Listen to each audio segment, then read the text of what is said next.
Page 116, Chapter 6, Feminist Criticism, Section, Feminism and Feminist Criticism, Para. The women's movement of the 1960s was not, of course, the start of feminism. Rather, it was a renewal of an old tradition of thought and action already possessing its classic books, which had diagnosed the problem of women's inequality in society and in some cases proposed solutions. These books include Mary Wollstonecraft's Wollstonecraft', A Vindication of the Rights of Women, 1792, which discusses male writers like Milton, Pope, and Rousseau. Olive Schreiner's Schreiner',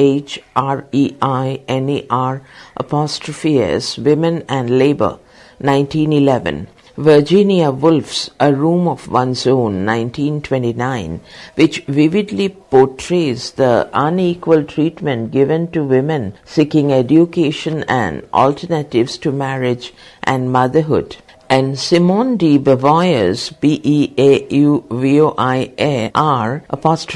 The Second Sex, 1949, which has an important section on the portrayal of women in the novels of D.H. Lawrence. Male contributions to this tradition of feminist writing include John Stuart Mill's The Subjection of Women, 1869, and The Origin of the Family, 1884, by Friedrich Engels. The feminist literary criticism of today is the direct product of the women's movement of the 1960s.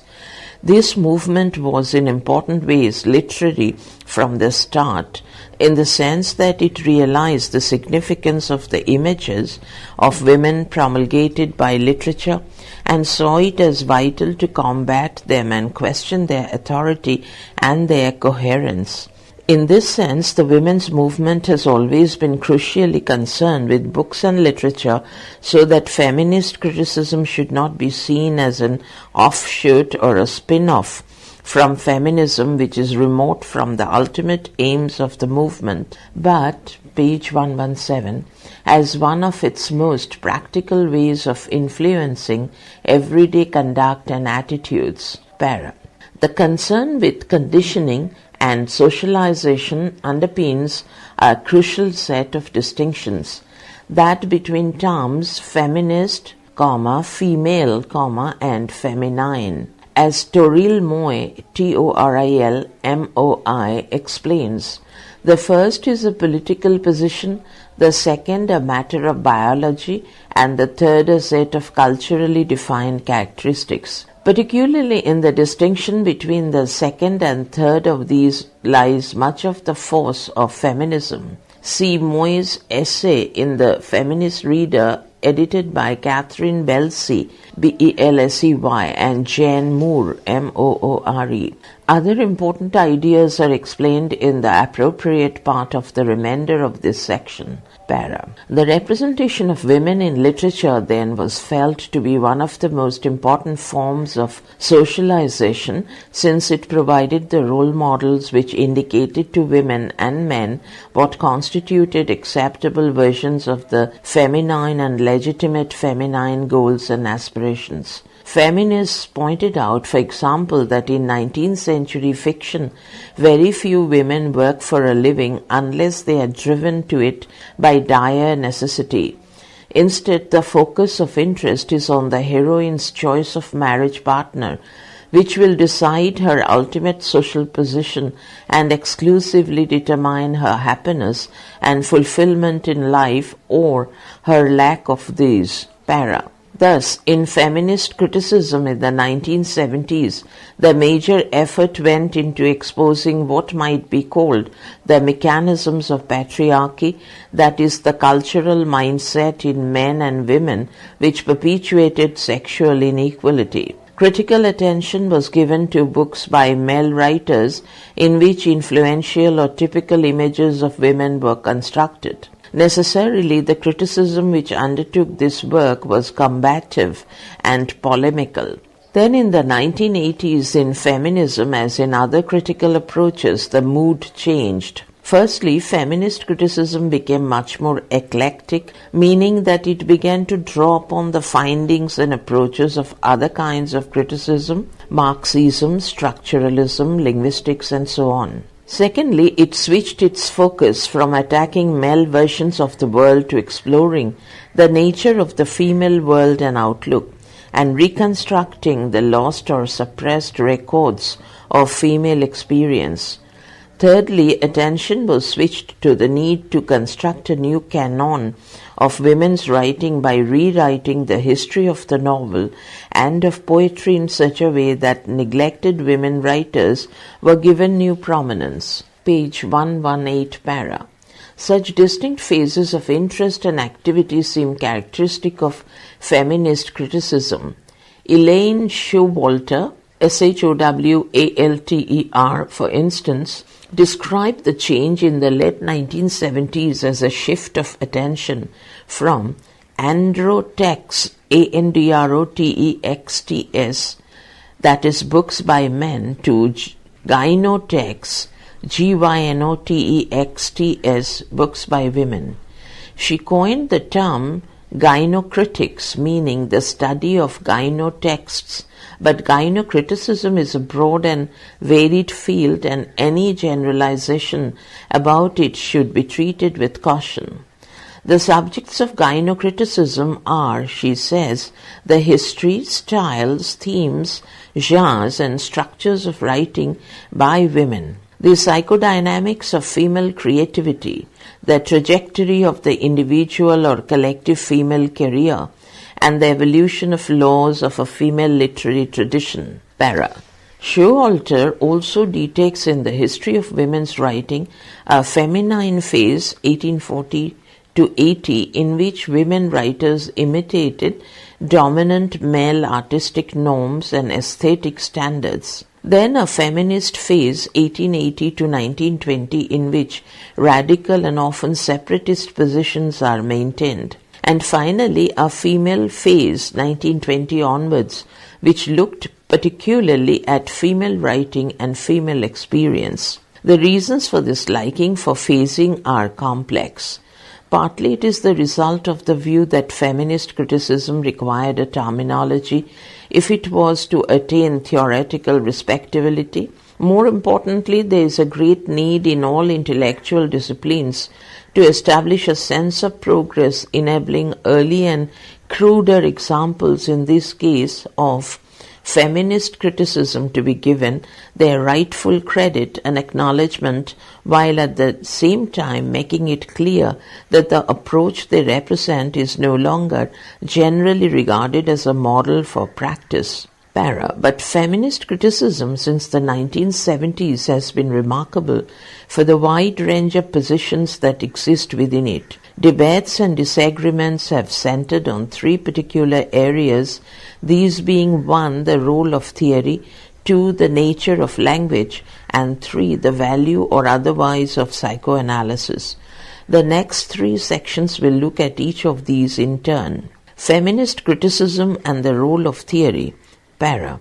A major division within feminist criticism has concerned disagreements about the amount and type of theory that should feature in it. What is usually called the Anglo-American version of feminism has tended to be more skeptical about recent critical theory and more cautious in using it than have the French feminists, who have adopted and adapted a great deal of mainly post-structuralist and psychoanalytic criticism as the basis of much of their work. The Anglo-Americans, not all are English or American, maintain a major interest in traditional critical concepts like theme, motive, and characterization.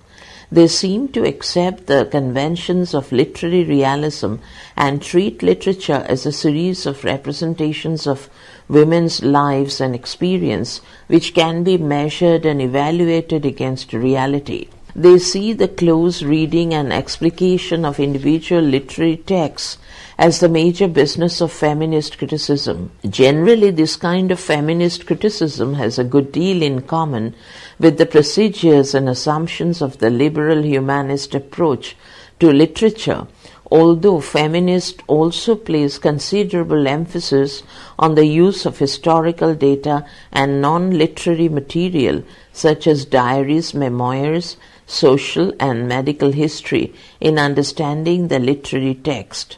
The American critic Elaine, Elaine Showalter, is usually taken as the major representative of this approach, but other exemplars would be Sandra Gilbert and Susan Guber, Gubar, Patricia Stubbs, Stubbs, and Rachel Brownstein, para. However, most of these are in fact American rather than Anglo, and this should make us question the usefulness of this widely accepted category. English feminist criticism is, after all, often distinctly different from American. It tends to be socialist feminist in orientation, aligned with cultural materialism or Marxism, so that it is obviously unsatisfactory to try to assimilate it into a non-theoretical category. The existence of this kind of feminism has been rather obscured by the fact that certain popular books summarizing feminist criticism like K.K. Ruth Venn's Feminist Literary Studies, An Introduction, and Toril Moy's Sexual/Textual Politics do not discuss it as a distinct category. Examples of this kind of work are Terry Lowell's Consuming Fiction, 1987, Julia Swindell's Victorian Writing and Working Women, 1985, and Sea Changes, Culture and Feminism, 1986 by Cora Kaplan, an American who worked in Britain for many years. Kaplan was a member of the Marxist Feminist Literature Collective, an important group whose very existence indicates the strong political and theoretical interest of this kind of feminist criticism. A similarly important group was the Literature Teaching Politics Collective, which was also a series of conferences and an associated journal, page 120. An important figure associated with this group is Catherine Belsey, whose books such as The Subject of Tragedy, 1985, and John Milton, Language, Gender, Power, 1988, are part of this same socialist feminist British tradition. While the definitive works in the so-called Anglo-American tradition appeared in the late 1970s, the British socialist feminist tradition produced its key works in the mid 1980s and remains active and influential. Para. In contrast to the American, if not, as we have just argued, to the British, the work of French feminism is more overtly theoretical, taking as its starting point the insights of major post-structuralists, especially Lacan, Foucault, and Derrida. For these feminist critics, the literary text is never primarily a representation of reality or a reproduction of a personal voice expressing the minutiae, minutiae, of personal experience. Indeed, the French theorists often deal with concerns other than literature. They write about language, representation, and psychology as such, and often travel through detailed treatments of major philosophical issues of this kind before coming to the literary text itself. The major figures on this French side of the divide are Julia Kristeva, actually Bulgarian though regarded abroad, as she has ruefully said, as a kind of embodiment of French intellectualism, Helen Cixous, Cixous, Algerian-born, and Luce, Luce, Irigaray, Irigaray, para.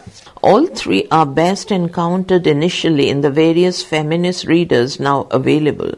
For instance, Kristeva's 1974 interview, Woman Can Never Be Defined, is in New French Feminisms, Marx and D. Coutivron, Courtivron, as are sections from Stories and The Laugh of the Medusa by Cixous, Cixous, and sections from Irigaray's The the sex which is not one. Extracts from the same Sixers and Irrigare pieces are also in Feminism a Reader by Maggie Humm, Humm. Para. A sustained discussion of the differences between Anglo-American and French feminisms, though one which is much on the side of the latter, is Toril Moy's Sexual Textual Politics. For a more recent account, see the chapter Imaginary Gardens with Real Frogs in Them, Feminist Euphoria and the Franco-American Divide, 1976-1988, by Anne Rosalind Jones in Changing Subjects, The Making of Feminist Literary Criticism, Green and Kahan, K-A-H-N.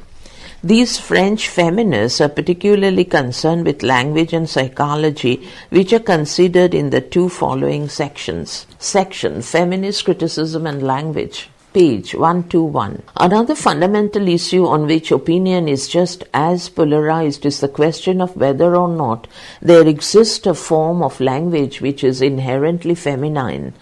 There is a long-standing tradition of debate on this issue within feminism. For instance, Virginia Woolf in sections 4 and 5 of her extended polemical essay, A Room of One's Own, suggests that language use is gendered so that when a woman turns to novel writing, she finds that there is, quote, no common sentence ready for her use, unquote, stop. The great male novelists have written a natural prose, swift but not slovenly, expressive but not precious, taking their own tint without ceasing to be common property. She quotes an example and says, quote, that is a man's sentence, unquote. She doesn't make its qualities explicit, but the example seems to be characterized by carefully balanced and patterned rhetorical sequences. But, quote, it was a sentence unsuited for a woman's use, unquote, comma, and women writers trying to use it, Charlotte Bronte, George Eliot, fared badly. Jane Austen rejected it and instead devised a perfectly natural, shapely sentence proper for her own use, unquote, but this is not described or exemplified. Presumably, though, the characteristics of a woman's sentence are that the clauses are linked in looser sequences rather than carefully balanced and patterned as in male prose. Para. Generally, then, the female writer is seen as suffering the handicap of having to use a medium, prose writing, which is essentially a male instrument fashioned for male purposes. This thesis that the language is masculine in this sense is developed by Del Spender in the early 1980s in her book Man-Made Language, 1981, which also argues that language is not a neutral medium but one which contains many features which reflect its role as the instrument through which patriarchy finds expression. This view that the language is man-made is challenged from within feminism by Sandra Gilbert and Susan Guber in the essay Sexual Linguistics, Gender, Language, Sexuality, reprinted in The Feminist Reader, edited by Catherine Belsey and Jane Moore, Macmillan, 1989. If normative language can be seen as in some way male-oriented, the question arises of whether there might be a form of language which is free from this bias, or even in some way oriented towards the female. French theorists, therefore, have posited the existence of an écriture, E-C-R-E-T-U-R-E, feminine. The term is that of the French theorist Hélène Cixous from her essay The Laugh of the Medusa, associated with the feminine and facilitating the free play of meanings within the framework of loosened grammatical structures. The heightened prose of the Cixous essay both demonstrates and explains it. Indent opens. It is impossible to define a feminine practice of writing, comma, and this is an impossibility which will remain, comma, for this practice can never be theorized, comma, enclosed, comma, coded, ... It will always surpass the discourse that regulates the phallocentric bracket male-dominated, bracket closes, system, semicolon. It does and will take place in areas other than those subordinated to philosophico-theoretical domination. It will be conceived of by subjects who are breakers of automatisms, by peripheral figures that no authority can ever subjugate. Marx and de Coutivron, New French Feminism, Harvester, 1981, indent closes, para. Here the user of écriture feminine seems to exist in a realm beyond logic. Quote, this practice can never be theorized and will take place in areas other than those subordinated to philosophico-theoretical domination, unquote. The user of such language is seen as a kind of perennial freedom fighter in an anarchic realm of perpetual opposition. Quote, peripheral figures that no authority can ever subjugate, unquote, sniping at the centers of power. For Sixers, though not for other theorists, this kind of writing is somehow uniquely the product of female physiology, which women must celebrate in their writing. Indent opens, women must write through their bodies. They must invent the impregnable language that will wreck partitions, classes and rhetorics, regulations and codes. They must submerge, cut through, get beyond the ultimate reserved discourse, including the one that laughs at the very idea of pronouncing the word within quote silence, ... Such is the strength of women that, sweeping away syntax, breaking that famous thread, parenthesis, just a tiny little thread, they say, parenthesis closes, which acts for men as a surrogate umbilical cord. Indent closes, Marx and de Coutivron, p. 256, para. Écriture feminine then is by its nature transgressive, rule transcending, intoxicated, but it is clear that the notion as put forward by Sixers raises many problems. The realm of the body, for instance, page 123, is seen as somehow immune, impregnable to social and gender conditioning, rhetorics, regulation, codes, and able to issue forth the pure essence of the feminine. Such essentialism is difficult to square with a feminism which emphasizes femininity as a social construct, not a given entity which is somehow just mysteriously there. And if femininity is socially constructed, then it must follow that it differs from one culture to another, so that such overarching generalizations about it are impossible. Who, we might ask, are these women who must write through their bodies? Who imposes this coercive must upon them, and above all, why? Para. Further expression of the notion of the écriture feminine is found in the writing of Julia Kristeva. Kristeva uses the terms the symbolic and the semiotic to designate two different aspects of language.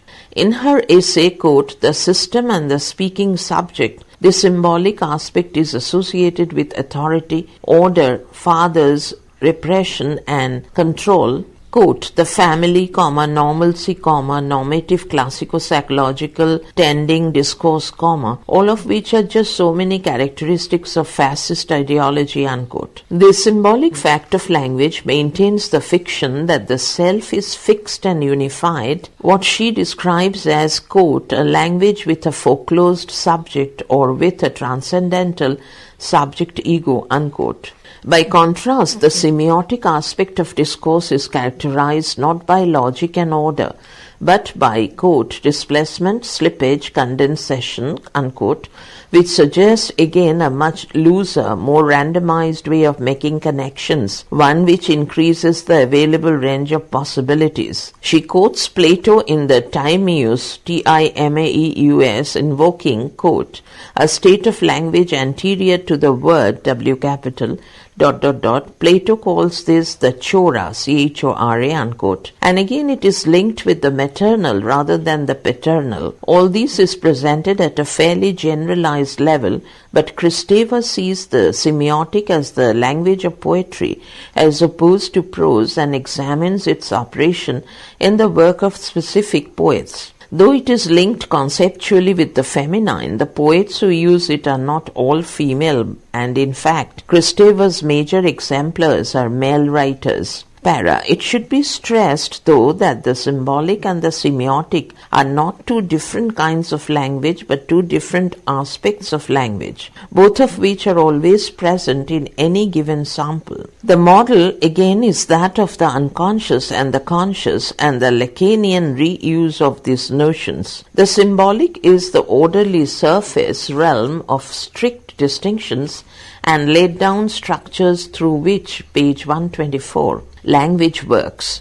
This aspect of language is the side stressed by the structuralists, the Saussurean, quote, network of differences. But ever present is the linguistic unconscious, a realm of floating signifiers, random connections, improvisations, approximations, accidents, and slippage, everything that is entailed in the post-structuralist view of language. Indeed, one way of characterizing the process of deconstruction, whereby contradictory cross-currents of meaning are discovered in text, is to see it as the unconscious of the text emerging into and disrupting the conscious or surface meaning. These disruptive incursions into rational, previously stable structures are seen, for instance, in dreams, in poetry, and in modernist experimental writing, which distorts the surface of language, for example, the poetry of E. Cummings. This random element can never be escaped by even the most meticulous and painfully deliberate composer of prose. Clearly, since language is by definition an inventive and improvisatory practice, if cut off from Kristeva's realm of the semiotic, it would instantly perish. Para.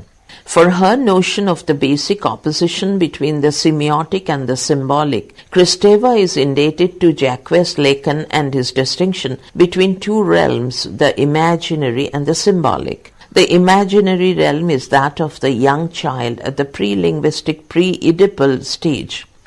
The self is not yet distinguished from what is other than the self, and the body's sense of being separate from the rest of the world is not yet established. The child lives in an Eden-like realm, free of both desire and deprivation. The semiotic is seen as inherently subversive politically and always threatens the closed symbolic order embodied in such conventions as governments, received cultural values, and the grammar of standard language. Para. For some feminists, this visionary semiotic female world and language evoked by Sixus and Kristeva is a vital theatre of possibilities, the value of which is to entertain the imagining of alternatives to the world which we now have and which women in particular now have. For others, it fatally hands over the world of the rational to men and reserves for women a traditionally emotive, intuitive, trans-rational, and privatized arena. Not surprisingly, therefore, the language question is one of the most contentious areas of feminist criticism. Page 125, section Feminist Criticism and Psychoanalysis, para. The story so far of feminism's relationship with psychoanalysis is simple in outline but complex in nuance. The story can be said to begin, like so much else, with Kate Millett's Sexual Politics in 1969, which condemns Freud as a prime source of the patriarchal attitudes against which feminists must fight. The influence of this view within feminism is still very strong, but Freud was defended in a series of important books in subsequent years, notably Juliette Michel's Psychoanalysis and Feminism in 1974. This book defends Freud against Millett by, in effect, using Millett's own terms and concepts, especially the distinction so crucial to feminism between sex and gender, the former being a matter of biology, the latter a construct, something learned or acquired rather than natural. This distinction is what Simone de Beauvoir invokes in the famous first sentence in Part 2 of The Second Sex, 1949, when she writes, quote, "One is not born a woman, rather one becomes a woman," unquote. The project of de Beauvoir's book is one which sexual politics sees itself as continuing. Mitchell's defense of Freud, then, is to argue that Freud doesn't present the feminine as something simply given and natural. Female sexuality, indeed heterosexuality in general, isn't just there naturally from the start, but is formed by early experiences and adjustments, and Freud shows the process of its being produced and constructed, particularly in the 3 essays on the theory of sexuality in Volume 7 of The Penguin, Freud, entitled On Sexuality. It follows that gender roles must be malleable and changeable, not inevitable and unchangeable givens. Para. Thus the argument runs, the notion of penis, envy, need not be taken as simply concerning the male physical organ itself, whatever might have been Freud's intentions, but as concerning that organ as an emblem of social power and the advantages which go with it. I am reminded of an advertisement which was banned showing a photograph of a nude woman with the caption, quote, "What women need to succeed in a man's world," unquote. The woman shown had male sexual organs crudely drawn in over her own. In the reading discussed in the next section, Sandra Gilbert and Susan Guber use the idea of social castration, which amounts to the same thing, for this term signifies women's lack of social power, this lack being represented page 126, by means of the word castration as a male possession, though not as in any sense a male attribute. Para.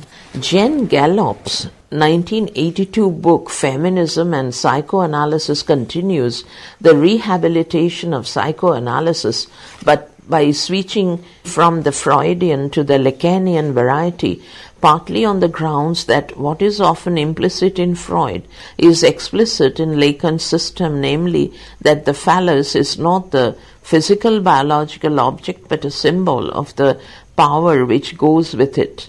While men, of course, come out of Lacan's writings better advantaged than women, nonetheless, Lacan shows men too as powerless, since the fullness of signification which the phallus also represents in Lacan's work is not attainable by either men or women. Also, Lacan's way of writing, notoriously abstruse, playful, punning, and paralogical within quote, meaning beyond or above logic, seems to embody the feminine or semiotic aspect of language rather than the masculine or symbolic aspect. Para. Another significant name in the rehabilitation of Freud is the British critic Jacqueline Rose, whose book The Haunting of Sylvia Plath is an example of an applied feminist psychoanalytic approach. Rose's project is to combine the insights of feminism, psychoanalysis, and politics. She is joint editor with Juliet Mitchell of Feminine Sexuality, Jacques Lacan and the École Freudienne, 1982. The argument in favor of Lacan and of Freud is again that it shows sexual identity to be a quote, cultural construct, unquote, comma, gives a detailed series of insider accounts of how the construction takes place and shows examples of this conditioning being resisted. Para. The resulting position is, parenthesis, as Isobel Armstrong remarks in an article about Rose in the Times Higher Education Supplement, 16 July 1993, page 15, a very complicated one. In general, the defense of Freud and Lacan has been more favorably received by French and British feminists than by Americans, another interesting transgression of the usual Anglo-American versus French dichotomy. Elaine Showalter, for instance, in her essay about Ophelia, reprinted in Newton's Theory and Into Practice, see under general readers in the further reading section, is dismissive of Lacan's evident disregard of Ophelia. He promises to discuss her in his seminar on Hamlet, but somehow never gets round to it. Likewise, Jerry Aline Fleischer, an American contributor to Changing Subjects, The Making of Feminist Literary Criticism, page 127, Green and Kahn sounds a note of skepticism when she writes, indent opens. I was fascinated and troubled by Lacan's characterization of the phallus and as the signifier of signifiers, as well as his infamous statement, quote, there is no sexual relation, unquote, and, quote, woman does not exist, unquote, stop. Thus I was relieved and grateful when feminists such as Jacqueline Rose and Jane Gallop in the late 70s and early 80s, performed ingenious and persuasive readings of Lacan as critic of phallocracy, rather than advocate. Indent closes, page 267, para. The effect of this comment is partly to draw attention to the ingenuity needed to mount such a defense. Para. Stephen Heath, in an essay in Feminist Literary Criticism, edited Mary Eagleton, quotes Ronald Barthes to the effect that, quote, the monument of psychoanalysis must be traversed, not bypassed, unquote, page 214. We might say that feminism began by trying to do the latter, then changed course and did the former. The tendency of American feminists to be unconvinced by the rehabilitation of psychoanalysis can perhaps be explained by the fact that psychoanalysis has been more an accepted part of middle-class life in the USA than it ever became in Europe. Hence, it is more difficult for Americans to see it as still possessed of radical potential, least of all for women. Further, there was a new emphasis in the 1990s on the culturally specific nature of psychoanalysis and hence a reluctance to claim any kind of universal validity for it. In Rose's own work, as elsewhere, there is a strong and growing interest in listening to the voices of the hitherto excluded other, particularly those of the cultures and races which had no place in the work of cultures and races which had no place in the work of Freud or Lacan. Section Stop and Think opens, para. General. Within feminism there is a strong emphasis on the constructedness of femininity, that is, on such matters as conditioning and socialization, and the influence of images and representations of femininity in literature and culture. All these formulations are ways of avoiding essentialism, which is the, page 128, contrary view that there is some natural given essence of the feminine that is universal and unchangeable. Para. Anti-essentialism has for some years now been a dominant concept in critical theory, but there is some awareness too that it is a notion which leaves us with certain difficulties. For instance, does anti-essentialism, by making it hard to make any generalizations about women, also make it difficult to politicize women as a group? Does it end to reduce identity to the sum of circumstances, perhaps in spite of our instinctive feelings that identity may be deeper than that? Is the fact that we have such feelings admissible as evidence on either side? And in any case, what would constitute evidence on either side of this question? Para. Specific. In the example discussed below, what are some of the ways in which the critical assumptions and procedures differ from those made in non-feminist approaches to the same work? Compare it with two essays mentioned at the start of the example, or with the pieces in the Macmillan Casebook on Wuthering Heights, edited Miriam Allott, 1970. Section closes. Para. What feminist critics do. 1. Rethink the canon, aiming at the rediscovery of texts written by women. 2. Revalue women's experience. 3. Examine representations of women in literature by men and women. 4. Challenge representations of women as other, as lack, LSK, as part of nature. 5. Examine power relations which obtain in texts and in life, with a view to breaking them down, seeing reading as a political act and showing the extent of patriarchy. 6. Recognize the role of language in making what is social and constructed seem transparent and natural.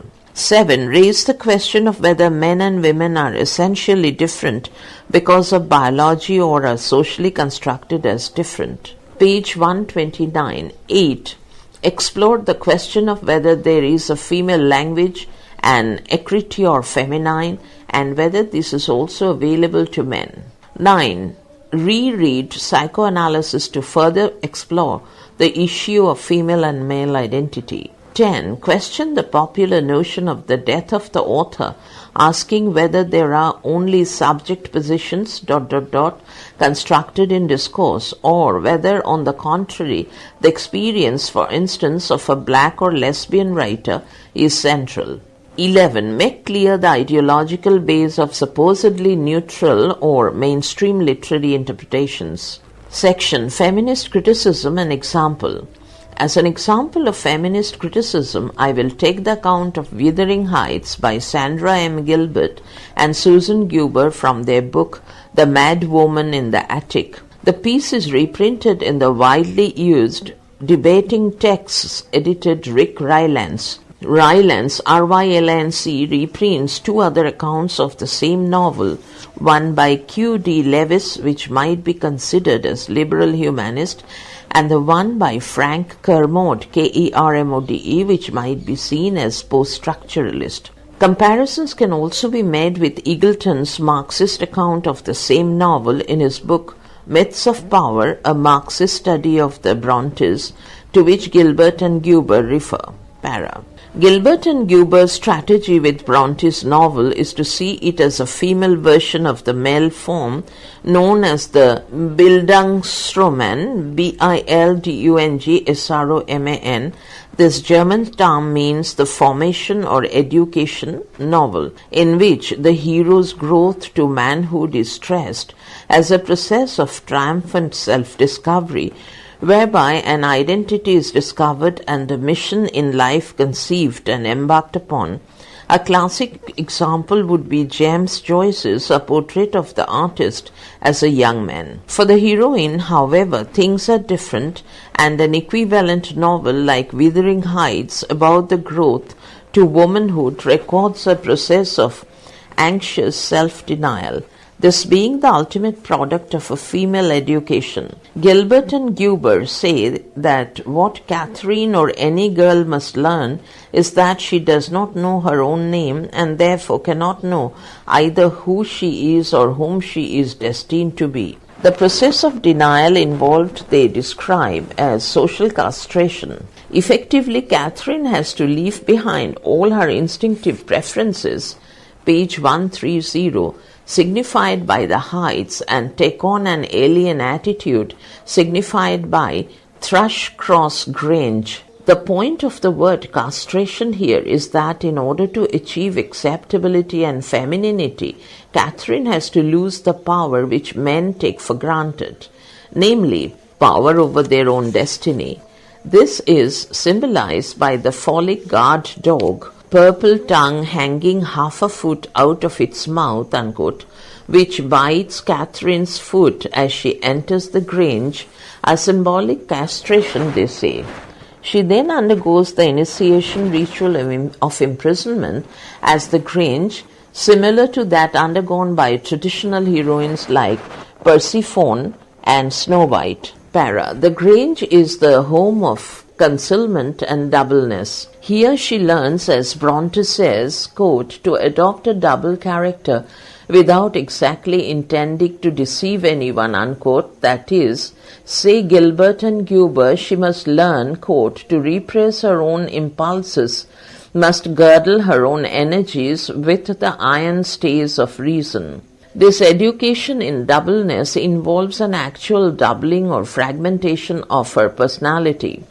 As Heathcliff, her rebellious alter ego is forcibly excluded from her life. In this spirit of self-denial, she agrees to marry Edgar, even though she says of Heathcliff that he is more myself than I am. In this process, Heathcliff too is degraded and powerless, and so, quote, Catherine has learned, correctly, and if it is degrading to be a woman, it is even more degrading to be like a woman, unquote, stop.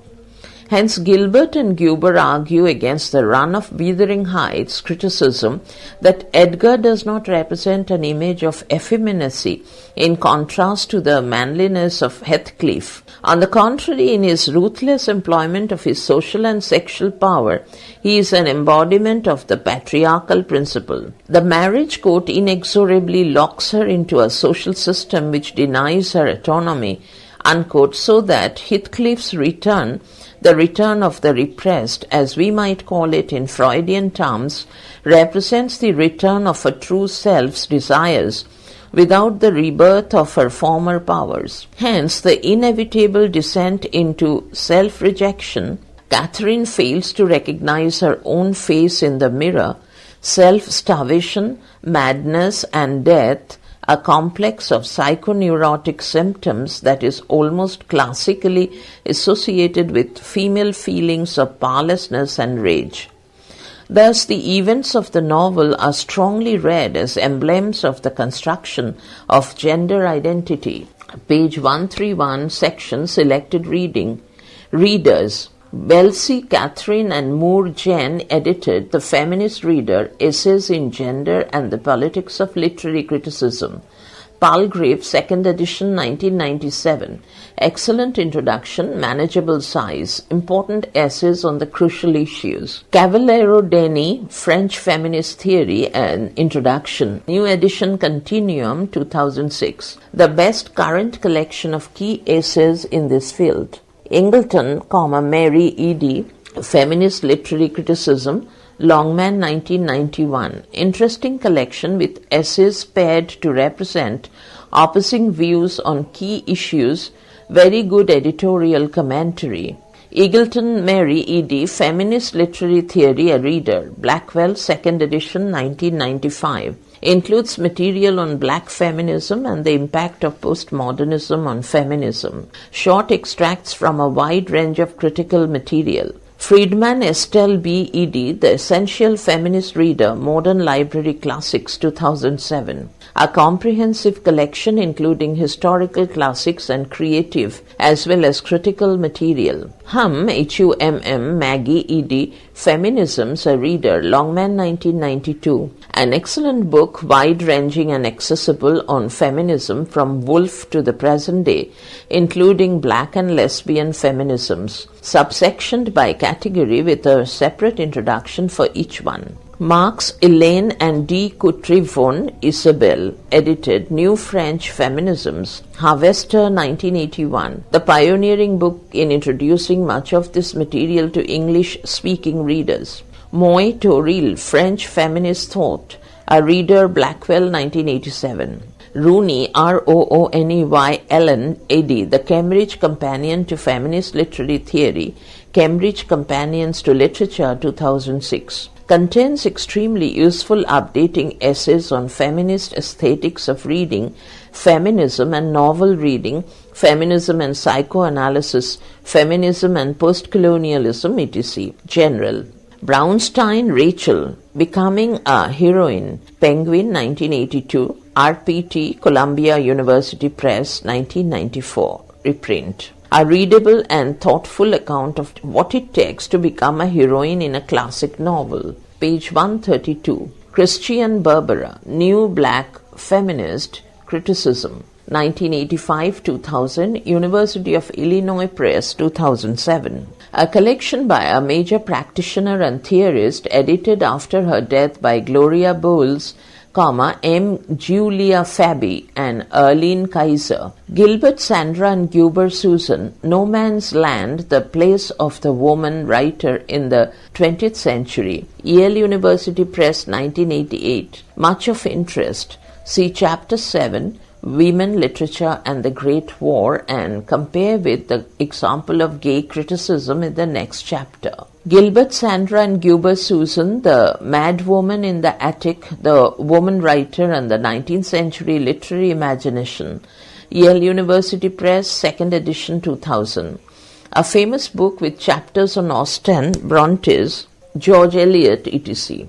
Green, Gale and Kahan, Coppelia, Coppelia, edited, Making a Difference, Feminist Literary Criticism, Routledge, 1985. Green, Gale and Kahan Coppelia, edited, Changing Subjects, The Making of Feminist Literary Criticism, Routledge, 1993. An interesting collection of essays in intellectual autobiography by leading figures in the field. Jacobus Mary, edited, Women Writing and Writing About Women, Croom Helm, 1979. Chapters on Villette, George Eliot, Woolf, Ibsen, etc. Jacobus Mary, Reading Woman, Essays in Feminist Criticism, Methuen, 1986. Chapters on Villette, The Mill on the Floss, Freud's Case Studies. See Dora and the Pregnant Madonna, etc. Mills, Sarah et al., Feminist Readings, An Introduction to Feminist Literature, Prentice Hall, 1996. Discussions of major varieties of feminism and their application to a range of canonical literary texts. Readable, practical, and informative. Minogue, Sally Edie. Problems within Feminist Criticism, Routledge, 1993. An interesting book which deals with some topics which have caused real difficulty. Moy Toril, Sexual Textual Politics, Methuen, 1985. A very influential book, though its view of the main kind of feminist theory and criticism has been challenged. Moy Toril, What is a Woman? Oxford University Press, 2001. A very interesting fundamental rethink of many aspects of feminism. Ruth Venn, KK, Feminist Literary Studies, An Introduction, Cambridge University Press, 1984. A useful overview with a bias towards Anglo-American variants. Showalter, Elaine, The New Feminist Criticism, Essays on Women, Literature and Theory, Pantheon, 1985. Page 133.